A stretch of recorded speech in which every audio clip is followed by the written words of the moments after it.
Mahalakshmi layout ವಿಧಾನಸಭಾ ಕ್ಷೇತ್ರದ ರಾಜ Mayuravarma ward Congress ಸಮಿತಿ ವತಿಯಿಂದ ವಿಶ್ವ ಪರಿಸರ ದಿನಾಚರಣೆಯ ಅಂಗವಾಗಿ ಶಾಲಾ ಮಕ್ಕಳಿಂದ ಪಥಸಂಚಲನ ಹಾಗೂ ಪರಿಸರದ ಬಗ್ಗೆ ಜಾಗೃತಿ ಮೂಡಿಸುವ ಕಾರ್ಯಕ್ರಮ ನಡೆಸಲಾಯಿತು.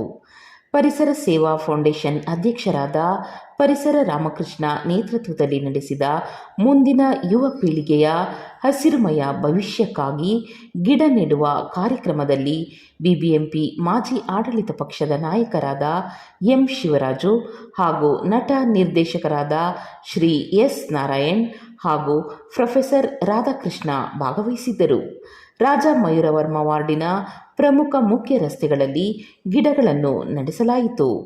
ಇದೇ ಸಂದರ್ಭದಲ್ಲಿ ಬ್ಲಾಕ್ ಅಧ್ಯಕ್ಷರು ಹಾಗೂ ವಾರ್ಡ್ ಅಧ್ಯಕ್ಷರು, ಪದಾಧಿಕಾರಿಗಳು, ಮಹಿಳಾ ಬ್ಲಾಕ್ ಅಧ್ಯಕ್ಷರು, ಮಹಿಳಾ ವಾರ್ಡ್ ಅಧ್ಯಕ್ಷರು ಹಾಗೂ ಪಕ್ಷದ ಪ್ರಮುಖ ಮುಖಂಡರು ಮತ್ತು ಕಾರ್ಯಕರ್ತರು ಭಾಗವಹಿಸಿದ್ದರು. ಇಂದು ನಾವು ನೆಡುವ ಒಂದು ಮರವು ಮುಂದಿನ ಪೀಳಿಗೆಗಳಿಗೆ ನೆರಳು, ಶುದ್ಧ ಗಾಳಿ, ಸುಂದರ ವಾತಾವರಣ ನೀಡಬಲ್ಲದು ಎಂದು ಶಾಲಾ ಮಕ್ಕಳಿಗೆ ಹಾಗೂ ಸಾರ್ವಜನಿಕರಿಗೆ ಪರಿಸರದ ಬಗ್ಗೆ ಜಾಗೃತಿ ಮೂಡಿಸಲಾಯಿತು. ವಿಶೇಷವಾಗಿ ಇವತ್ತು ವಿಶ್ವ ಪರಿಸರ ದಿನಾಚರಣೆ ಅಂಗವಾಗಿ ಇವತ್ತು ನಾವು ರಾಜ ಮಯೂರ ವಾರ್ಡಿನಲ್ಲಿ ಇವತ್ತು ಸುತ್ತಮುತ್ತ ಇರ್ತಕ್ಕಂಥ ಎಲ್ಲ ವಾರ್ಡಿಗೆ ಸಂಬಂಧಪಟ್ಟ ಎಲ್ಲ ಸಹ ಗಿಡ ನೆಡೋ ಒಂದು ಕಾರ್ಯಕ್ರಮ ಇಟ್ಕೊಳ್ಳೋದು. ಶಾಲಾ ಮಕ್ಕಳು ಮತ್ತು ಎಲ್ಲ ಪಥಸಂಚಲನ ಮಾಡ್ಕೊಂಡು ಇವತ್ತು ಬೆಳಗ್ಗೆಂದು ಸಹ ಬೆಳಗ್ಗೆ 8 ಗಂಟೆಗೆ ಸಹ ನಾವು ಬೆಳಗ್ಗೆಂದು ಗಿಡ ನೆಡೋ ಕಾರ್ಯಕ್ರಮ ಪ್ರತಿಯೊಂದು ರಸ್ತೆಯಲ್ಲೂ ಸಹ ಮಾಡ್ಕೊಂಬಂದ್ವಿ. ಈ ಒಂದು ಕಾರ್ಯಕ್ರಮಕ್ಕೆ ನಮ್ಮ ಮಾಜಿ ಆಡಳಿತ ಪಕ್ಷ ಎಂ ಶಿವರಾಜರು ಆಗಮಿಸಿದರು, ಹಾಗೂ ಚಲನಚಿತ್ರ ನಟರಾದಂಥ ನಿರ್ದೇಶಕರು ಎಸ್ ನಾರಾಯಣ್ ಸಹ ಆಗಮಿಸಿದರು, ಹಾಗೂ ಪ್ರೊಫೆಸರ್ ರಾಧಾಕೃಷ್ಣ ಅವರು, ಹಾಗೆ ನಮ್ಮ ಇರ್ತಕ್ಕಂಥ ವಾರ್ಡ್ ಅಧ್ಯಕ್ಷರುಗಳು ಮತ್ತು ಎಲ್ಲ ಸ್ನೇಹಿತರು, ನಮ್ಮ ಎಲ್ಲ ಸ್ನೇಹಿತರು ಮಹಿಳಾ ಅಧ್ಯಕ್ಷರು ಎಲ್ಲ ಸಹ ಬಂದು ಒಂದು ಪರಿಸರ ಕಾಪಾಡಿದ್ದಾರೆ. ಹಾಗೆ ಈ ಒಂದು ಕಾರ್ಯಕ್ರಮಕ್ಕೆ ಯಾಕಂದರೆ ಇದು ಪರಿಸರ ನಾವೆಲ್ಲ ಪ್ರತಿಯೊಂದು ಮನೆ ಮುಂದೆ ಒಂದು ಗಿಡ ಇರಬೇಕು. ಯಾಕಂದರೆ ಇವತ್ತು ನಮಗೆ ನೆರಳು ಗಾಳಿ ನಮ್ಗೆ ಹೆಂಗೂ ನಮ್ಮ ಆಹಾರ ಮುಖ್ಯನೋ ಹಾಗೆ ನಮ್ಮ ಮನೆ ಮುಂದೆ ಸಹ ಒಂದು ಗಿಡ ನೆಟ್ಟರೆ ನಮ್ಗೆ ನಿಜವಾಗ್ಲೂ ನಮ್ಗೆ ಏನೋ ಬೆಳಕು, ಆ ಗಾಳಿಯಿಂದ ನಿಜವಾಗ್ಲೂ ನಮ್ಮ ಆಕ್ಸಿಜನ್ ಉಸಿರಿಗೆ ಚೆನ್ನಾಗಿರುತ್ತೆ. ಆಮೇಲೆ ಇವತ್ತೆಲ್ಲ ಬೇಜಾನ್ ಕಾಂಕ್ರೀಟ್ ರಸ್ತೆ ಆಗಿದೆ. ನಿಜವಾಗ್ಲೂ ಮುಂದೆ ಬರೋ ದಿನದಲ್ಲಿ ಯಾರೇ ಒಬ್ಬ ಮಹಾನಗರ ಪಾಲಿಕೆ ಸದಸ್ಯರಾಗ್ಬೋದು, ಜಿ ಬಿ ಸದಸ್ಯರಾಗ್ಬೋದು, ಶಾಸಕರಾಗ್ಬೋದು, ಯಾರೇ ಆಗ್ಬೋದು, ದಯವಿಟ್ಟು ಅಲ್ಲಲ್ಲೇ ಇಂಗು ಗುಂಡಿ ಮಾಡೋಂಥ ಮೋರಿ ಒಳಗಡೆ ಮಾಡಿದ್ರೆ ನಿಜವಾಗ್ಲೂ ಒಳ್ಳೆಯದೇ. ಯಾಕಂದರೆ ನಮಗೆ ಗಿಡಕ್ಕೆ ನೀರೇ ಇಲ್ಲ, ನಾವು ಗಿಡ ಹಾಕ್ಬಿಡ್ತೀವಿ ಅದಕ್ಕೆ ನೀರೇ ಇಲ್ಲ. ಆಮೇಲೆ ಎಷ್ಟೋ ಕಡೆ ಬೋರ್ಗಳೆಲ್ಲ ಹೊಟ್ಟೋಗಿದೆ. ಯಾಕೆ ಹೊಟ್ಟೋಗಿದೆ? ಇಲ್ಲ ಟಾರ್ ರೋಡ್ ಬಿಟ್ಟು ಕಾಂಕ್ರೀಟ್ ರೋಡ್ ಮಾಡ್ತಾರೆ. ಟಾರ್ ರೋಡ್ ಮಾಡಬೇಕು, ಅಲ್ಲಲ್ಲೇ ಇಂಗು ಗುಂಡಿ ಮಾಡಬೇಕು. ಪ್ರತಿಯೊಂದು ಮನೆಗಳು ಸಹ ನಿಮ್ಮ ಮನೆಯಲ್ಲೇ ಕೆಳಗಡೆ ಪಾರ್ಕಿಂಗಲ್ಲಿ ಅಟ್ಲೀಸ್ಟ್ ಒಂದು ವಾಟರ್ ಸೋರ್ಸು ಏನು ಇವತ್ತು ಮಳೆ ನೀರನ್ನ ಸೇಕರಣೆ ಮಾಡಿ ಅಟ್ಲೀಸ್ಟ್ ಬಂದರೆ ಭೂಮಿಗೆ ಹೋಗುತ್ತೆ, ನಿಮ್ಮ ಬೋರ್ಗೂ ಸಹ ನೀರು ನಿಮ್ಮ ಮನೆ ಇರ್ತಕ್ಕಂಥದ್ದು ಇರ್ತದೆ.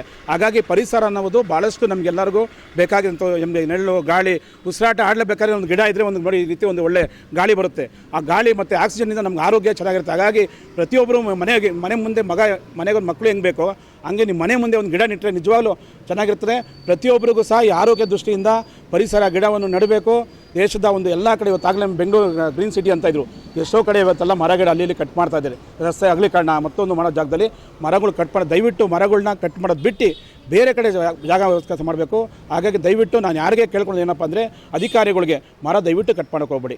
ಯಾಕೆ ಮನುಷ್ಯ ಅದು ಅಷ್ಟು ನಮ್ಗೆ ಏನಾಗುತ್ತೆ. ಆಮೇಲೆ ಎಲ್ಲ ಕೆಲವು ಮನೆಗಳಲ್ಲಿ ನನಗೆ ಗೊತ್ತಿಲ್ಲ ಸುಮ್ಮನೆ ಮರ ಕಟ್ ಮಾಡ್ತಾರೆ, ಮಾಡೋಕೆ ಹೋಗ್ಬೇಡಿ. ಒಂದು ಕಡೆ ಸಾಯಿಸಿದ್ರೆ ಏನಾಗುತ್ತೆ, ಒಂದು ಕಡೆ ಒಮ್ಮೆ ಕಟ್ಟಾರೆ ಇನ್ನೊಂದು ಕಡೆ ಅದಕ್ಕೆ ಇದಾಗುತ್ತೆ.